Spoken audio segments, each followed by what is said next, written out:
नमामि शमीशाननिर्वाणरूपं विभुं व्यापकं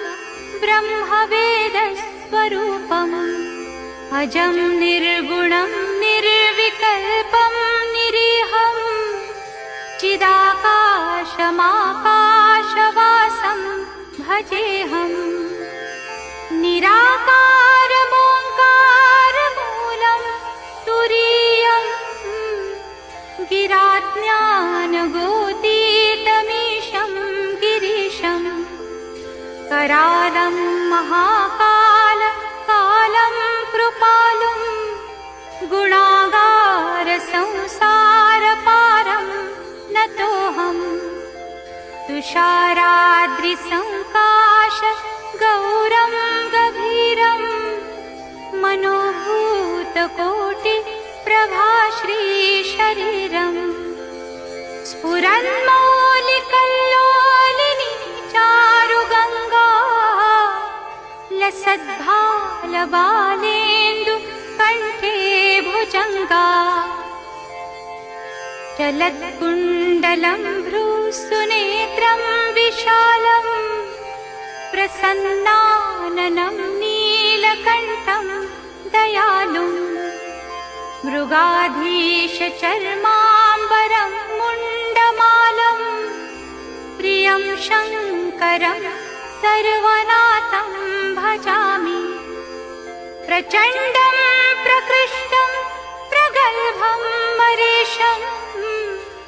अखण्डं मजं भानुकोटिप्रकाशम् त्रयशूलनिर्मूलनं शूलपाणिं भजेऽहं भवानीपतिं भावगम्यम् कलातीतकल्याणकल्पान्तकारी सदा सच्चिदानन्ददाता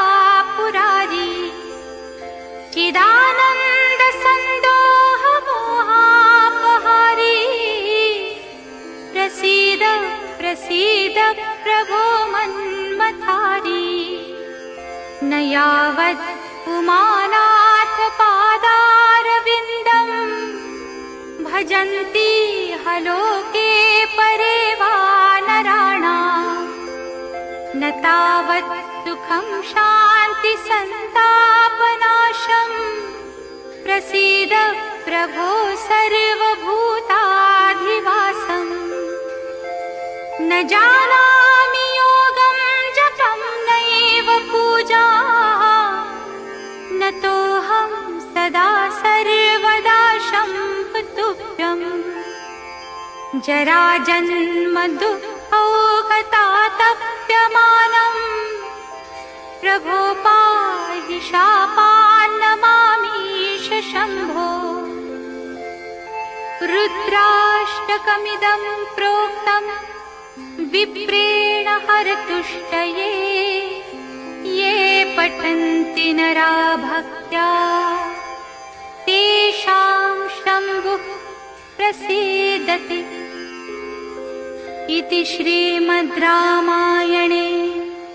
विप्रकृतं रुद्राष्टकं श्रीशिवार्पणमस्तु। ॐ शान्ति शान्ति शान्ति।